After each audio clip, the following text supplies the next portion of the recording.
Hey, it's the Rage Monkeys here to tell you about 3 trips we took to New York City back in 2024.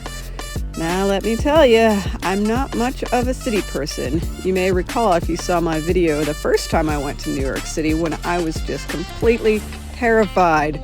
If you missed it, I'll drop a link down in the notes. Well, that first trip we took with my son, he decided he loved New York City and he was going to go to college there. So in June, off the 2 of us went for his college orientation.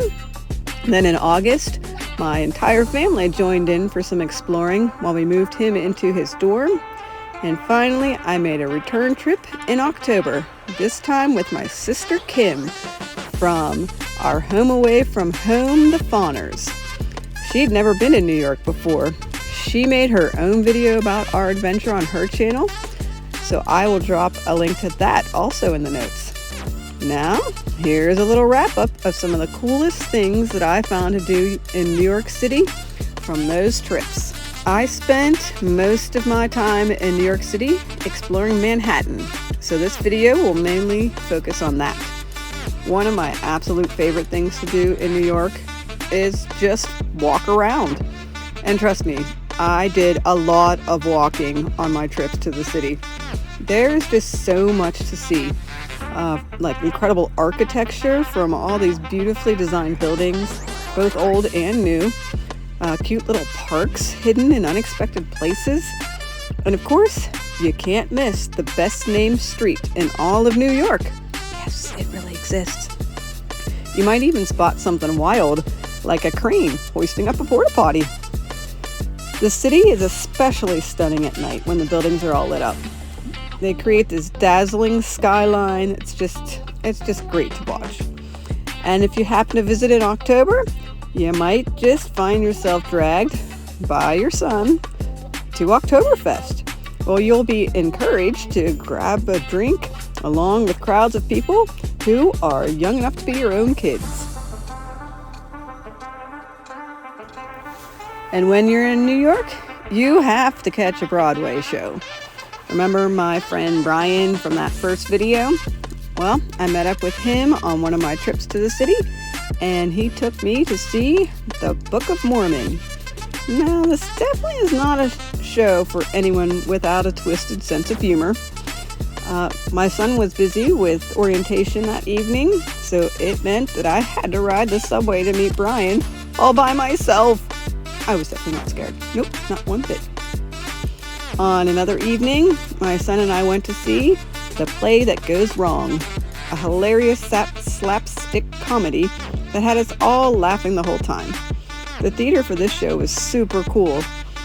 It was located almost entirely underground. Another thing you have to do when you're in New York is eat. My favorite pizza spot so far is called Joe's Pizza.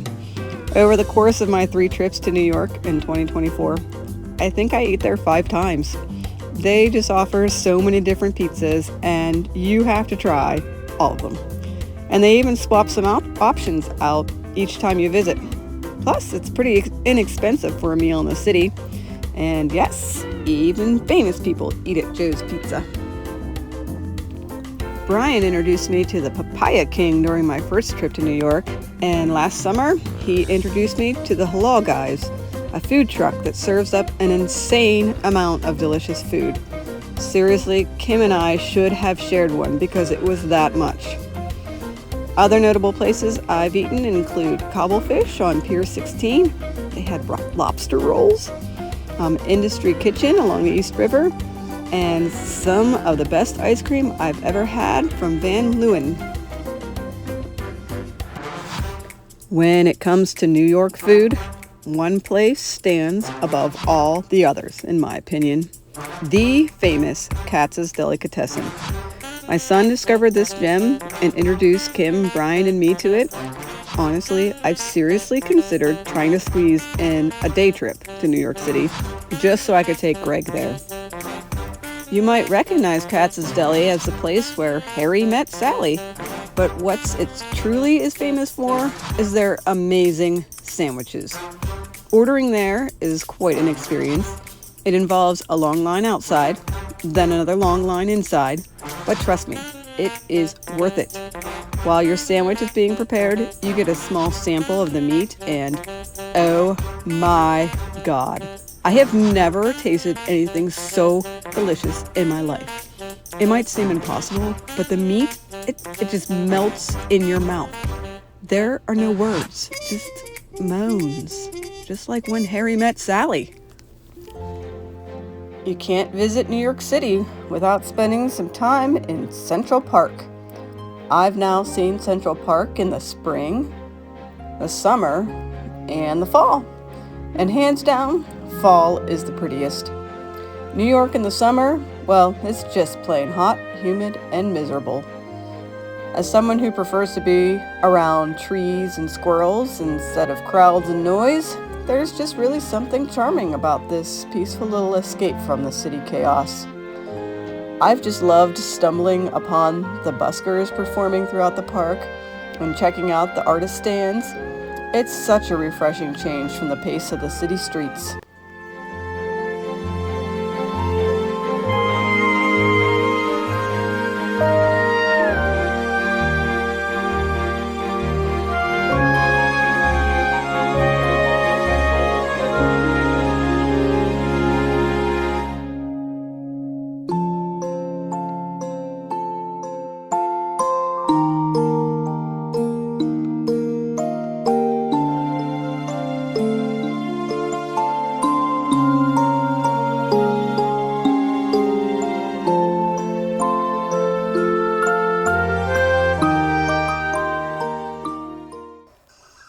After our walk through the Central Park, Kim, my son, and we made our way over to the Central Park Zoo. I was pleasantly surprised by this cute little zoo right in the heart of the city.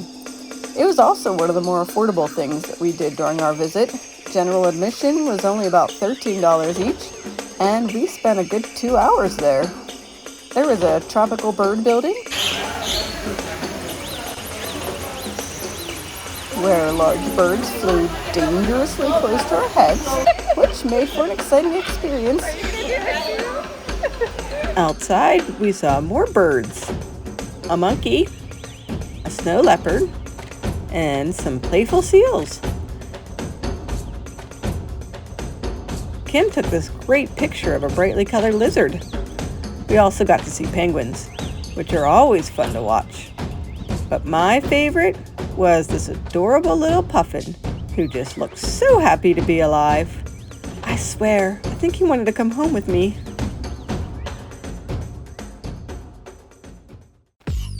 Another iconic spot in New York City that you just can't miss is Times Square.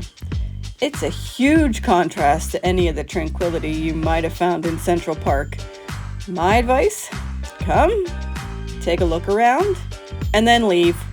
It's a great place for people watching, but the crowds and the chaos can be a bit overwhelming. Maybe one day I'll visit and see it at night all lit up. But for now, I've been happy with my quick visits. A few blocks from Times Square is Rockefeller Center, another must-see. You can enjoy the fun at the ground level or head up to the top of the rock for some breathtaking views. When Kim and I visited in October, we were surprised to see that the ice skating rink was already set up for the season. And during the summer, the rink had been converted into a seating area, so my family and I grabbed sandwiches from the lower level of Rockefeller Center, and we ate down there until it started raining. You might even get a surprise performance from a kids' choir while you're hanging out. When I visited with my family over the summer, we went up to the top of the rock to check out the views. And after that long elevator ride, stepping out and catching my first glimpse from the top actually made my head spin a little. We could see all the way across Central Park to the north, and then down to the south, we could see all the way to the Statue of Liberty. There's several levels of indoor and outdoor viewing decks, and looking down at all the little tiny cars below made me realize just how many people are packed into this city. It was a bit overwhelming, but the views, they were totally worth it. back with our feet on the ground, there were plenty of shops for the best couple to explore. We checked out FAO Schwartz, and we had a blast playing with some of the toys there.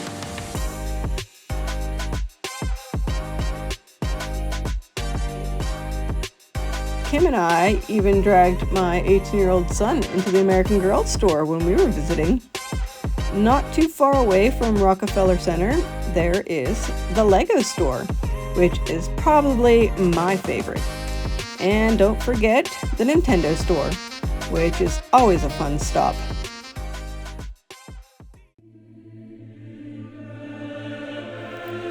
St. Patrick's Cathedral is located pretty close to Rockefeller Center, and it is stunning. Kim and I, my son, we visited on a Saturday, which just so happens to be a prime day for weddings. We were able to walk through the side aisles and admire all the beautiful parts of the interior, including the altars that are placed along the walls. Meanwhile, down the center aisle at the front of the church, a wedding was taking place. And believe it or not, if you saw my first video, this wasn't the first wedding I accidentally crashed in New York City. On that first video, you'll see that I didn't even realize I was filming a wedding while I was in Central Park. At St. Patrick's Cathedral, I loved getting to witness and cheer for the newlyweds as they started their journey together. The amazing architecture and the stunning stained glass windows created such a peaceful atmosphere as people silently offered their prayers. Outside, we joined in the celebration as the new couple emerged to cheers and bagpipes.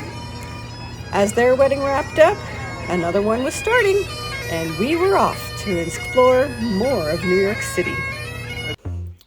Chelsea Market is another cool spot that I went to with my family and Kim while we were in New York City. Right next door to Chelsea Market is one of the largest Starbucks that you could ever imagine, complete with tons of food options and multiple bars. The Chelsea Market building was originally owned by Nabisco and is where the Oreo cookie was invented.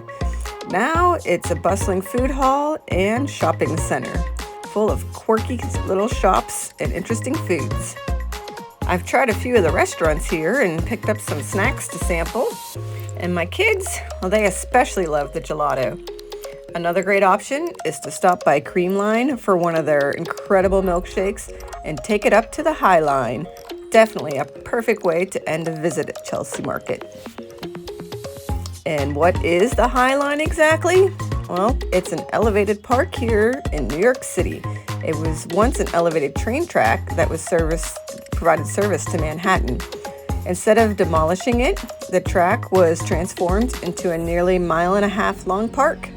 It's a beautiful space with eco-friendly plantings, a meandering path, remnants of the original railroad track, benches, water features, and lots of art installations scattered throughout. It's also a perfect spot to catch a sunset over the Hudson River. Such a peaceful way to end the day in the city. Not too far from the end of the Highline is another unique park called Little Island. This man-made island is suspended over top of the Hudson River, and you reach it by walking across one of two piers. One of these piers even leads you underneath all the interesting supports that hold up the park. These supports, they kind of somewhat resemble giant golf tees in my opinion. But once you're inside the park, it feels just like a beautiful green space. There's a walking path that takes you up hills, offering great views of the city. I also spotted an amphitheater and noticed signs advertising upcoming live music events. It's just such a unique and peaceful spot to explore. Kim, my son, Brian, and I, we decided to check out the Intrepid Museum, which is located right over the Hudson River. We went late one afternoon in October, and we'd wished we'd had more time to explore. The highlight, in my opinion, is the USS Intrepid itself, an aircraft carrier that was built during World War II. We started on the top deck where there were planes on display before heading into the bridge. It was just amazing walking through and seeing all the instruments, the map room, and just the workings of the ship, all while the New York City skyline was right there through the windows. As we descended through the ship's decks, we got to see the crew's quarters, which was pretty cool. And the lower levels, they were more like a traditional museum, which included a massive Lego model of the Intrepid. Unfortunately, the museum closed way too soon, and we completely missed seeing the Space Shuttle Pavilion and the submarine. I'll definitely be going back here with my kids sometime.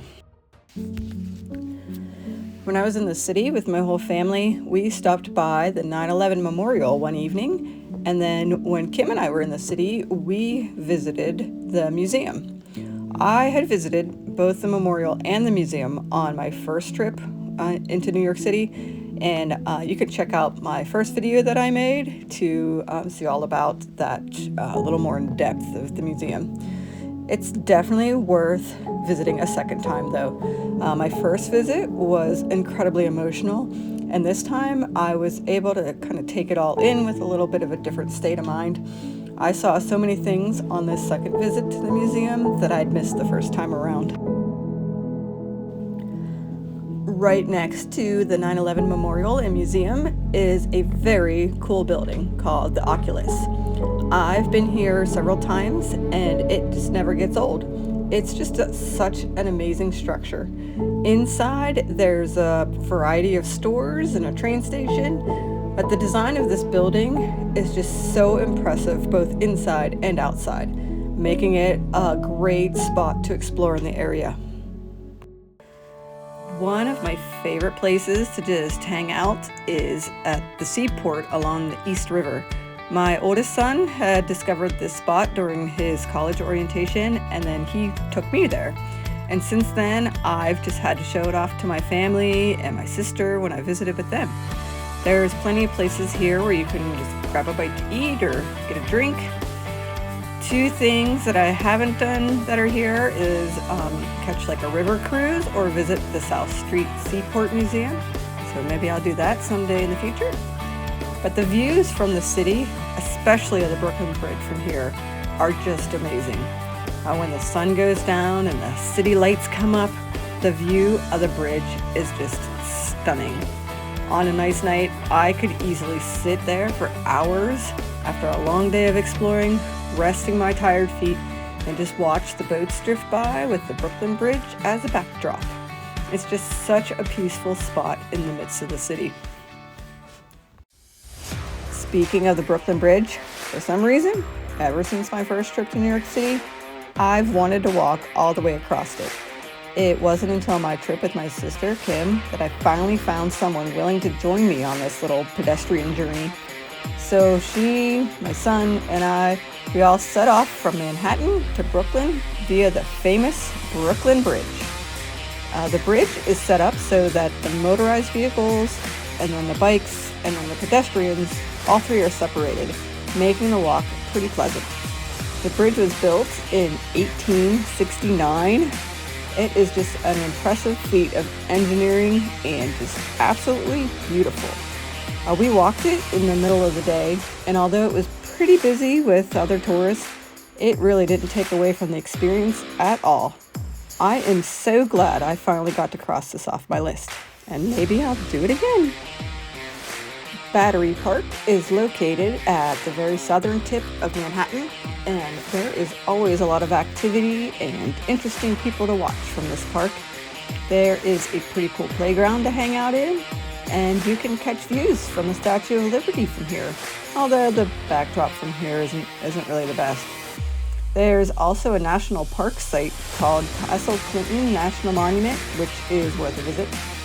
But one of my favorite things to do in all of New York City is also accessible from here, the Staten Island Ferry. I don't care how much Brian teases me, riding the Staten Island Ferry at night is a top-tier activity when you're in New York City. First of all, it's free. The Staten Island Ferry was the very first thing I did on my first ever trip to New York City. I was so nervous about being in the city, but once I got on that boat, I just totally relaxed and realized that maybe New York was actually a really cool place after all. Now it's a must-do whenever anyone visits the city with me. As the ferry pulls away from the Manhattan shoreline, the entire city skyline unfolds before you, and wow, it is stunning. If you board the ferry from Manhattan, you go up the stairs onto the ferry and head to the right. Just kind of be careful because it's kind of a mad dash, but you'll get quite a thrill as the ferry passes right by the Statue of Liberty. She looks so majestic and beautiful lit up on the water at night. Once you reach Staten Island, just disembark and hop on another ferry for the return trip. Of course, you can visit the Statue of Liberty for another fun adventure while you're in New York City. I bought tickets for my family when we visited in August, but I'll tell you, August sure is hot in New York. Otherwise, we probably would have spent more time exploring the statue and Ellis Island, which is included in the ticket. After going through security, we boarded the boat from Battery Park. The boat was really rocking while it was docked, but once we were underway, the ride was totally smooth. We walked around the base of the statue for a bit, getting an interesting view up her robe. We had tickets to enter the pedestal, so we headed up there where we enjoyed some really great views of the city. One spot inside the statue even had a glass ceiling where you could see inside of the statue. Next, we got back on the boat and headed over to the museum on Ellis Island. There was so much to see, but for some reason I didn't take any pictures. And with that, I've wrapped up all 3 of my New York City trips in 2024. It was so much fun visiting with everyone, but coming back home always feels good too. Can't wait for my next trip there.